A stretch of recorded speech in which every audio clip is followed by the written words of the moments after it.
যে কোনো ধরনের গুনাহ হোক আমরা জড়াবো না। বিশেষ করে এই যে মোবাইল ফোন আছে, এই মোবাইল ফোনের গুনার মধ্যে আমরা জড়াবো না। রাজি আছে তো ইনশাআল্লাহ? তথ্য প্রযুক্তির দরকার আছে, কিন্তু এই তথ্য প্রযুক্তির অপব্যবহার করা যাবে না। বর্তমানে যুবক ভাইরা কেমন যেন মোবাইলে আসক্ত। যতক্ষণ মোবাইলটা চার্জে লাগানো থাকে বা যুবক রাতের বেলায় ঘুমায় থাকে, ততক্ষণ তো ঘুমাইলো, ঘুম থেকে উঠেই মোবাইল ফোন। মোবাইল ফোন ছাড়া 10টা মিনিটও থাকতে পারে না, মোবাইলে আসক্ত। একটা অসুস্থ মানুষ অসুস্থতার কারণে যেমন ভাবে সে কাজকর্ম করতে পারে না, বর্তমানে আমাদের যুবক ভাইয়েরাও এই মোবাইলে আসক্ত থাকার কারণে ইবাদত বন্দেগী করতে পারে না, কোরআন তেলাওয়াত করতে পারে না, নামাজ রোজা করতে পারে না, ফজরের সময় মসজিদের মধ্যে সেই ইমামের সাথে মুসল্লায় দাঁড়াইতে পারে না। এমনকি এই মোবাইলে আসক্ত থাকার কারণে পড়ালেখার মধ্যেও মনোযোগী হতে পারে না। কথা কোন ঠিক কি ঠিক না? অভিভাবক আমরা যারা আছি, আমাদের তো সন্তানকে নিয়ে অনেক আশা। আমার সন্তান লেখাপড়া করবে, আমার সন্তান ইঞ্জিনিয়ার হবে, আমার সন্তান ডাক্তার হবে, আমার সন্তান জজ ব্যারিস্টার হবে, আমার সন্তান সরকারি চাকরি করবে, লক্ষ কোটি টাকা ইনকাম করবে, আমাকে ভালো একটা অবস্থানে রাখবে। সন্তানকে নিয়ে অনেক আশা, কিন্তু সন্তান যখন লেখাপড়া করে সন্তানের হাতে বিশাল বড় একটা মোবাইল ফোন কিনে দিচ্ছে। এটা কেমন যেন শিয়ালের হাতে মুরগি বর্গা দেওয়ার মতো হলো। কিসের মতো হলো? শিয়ালের হাতে মুরগি বাগে দেওয়ার মতো। আপনাদের দেশে কি বলে? বর্গাকে কি বলে? শিয়ালের কাছে বাগা দেওয়ার মতো হলো। উদাহরণস্বরূপ মনে করুন, আপনি একটা মুরগির খামার বানাইলেন বিশাল বড়, অনেকগুলো মুরগি বড় হচ্ছে। আপনি একটা ফাঁকা দিয়া একটা শিয়াল ঢুকায়া দিলেন মুরগির খামারের ভিতরে। এখন আপনার মনে খুব আশা, সপ্তাহ 10 দিন পরে মুরগিগুলো যখন বড় হবে বাজারে নিয়ে বিক্রি করে আমি লাভবান হব। আপনারা কি বলেন? 10 দিন পরে যদি মুরগির খামারের মধ্যে গিয়ে ঢুকেন, একটা মুরগি কি আস্তা পাওয়া যাবে?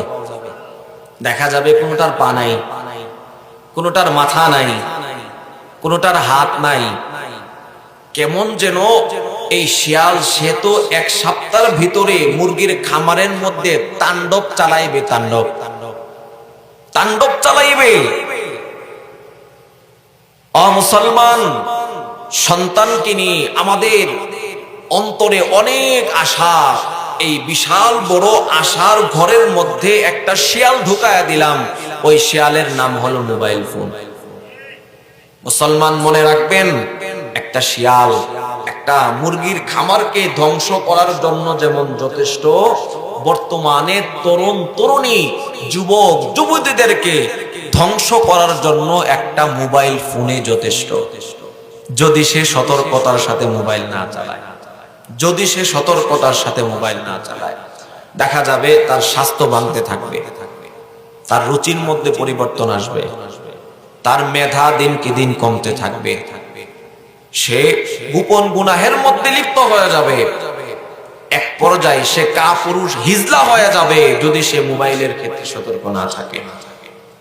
এই জন্য অভিভাবক যারা আছি, আপনাদের সকলের কাছে অনুরোধ থাকবে, আমরা এই মোবাইলের ক্ষেত্রে খুব সতর্ক থাকব। আপনার সন্তান দূরে কোথাও লেখাপড়া করে, ঠিক আছে, আপনার সন্তানের বয়স 13 থেকে 14 বছর হয়েছে, 15 থেকে 16 বছর, ওই সময় তার ভিতরে পূর্ণ যৌবন, ওই সময় আপনি মোবাইলের ক্ষেত্রে সতর্ক থাকেন। যদি আপনার দূরে সন্তান থাকে, মোবাইলে কথা বলার প্রয়োজন হয়, তাহলে আপনি একটা নরমাল সেট কিনে দেন, আপনি তার সাথে কথা বলেন নরমাল সেটে। বিশাল বড় মোবাইল দেওয়ার তো দরকার নাই। আপনি বড় একটা মোবাইল ফোন কিনা দিলেন, আর মনে মনে আশা, আমার সন্তান একেবারে বাইজিদ মুস্তামি হয়ে যাবে, খাজা মঈনুদ্দিন চিশতি হয়ে যাবে, জমানার জগৎ বিখ্যাত আল্লাহর ওলি হয়ে যাবে। কোশ্চিন কালেও সম্ভব না। কথা কোন ঠিক কি ঠিক না? এই জন্য এখন দোয়া হয়ে যাবে।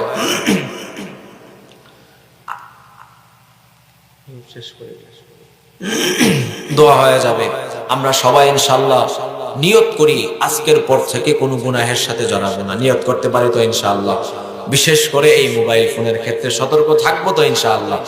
যদি চোখের ক্ষেত্রে, চোখের জিনার ক্ষেত্রে আমরা সতর্ক থাকতে পারি, আশা করা যায়। আমরা তো বলি গুনাহ প্রবেশ করার বর্ডার হলো নজর। গুনাহ প্রবেশ করার বর্ডার কি? নজর। এই নজরটা যদি আপনি হেফাজত করেন, আপনার দেহের ভিতরে আর গুনাহ প্রবেশ করতে পারবে না। এই জন্য নজরের ক্ষেত্রে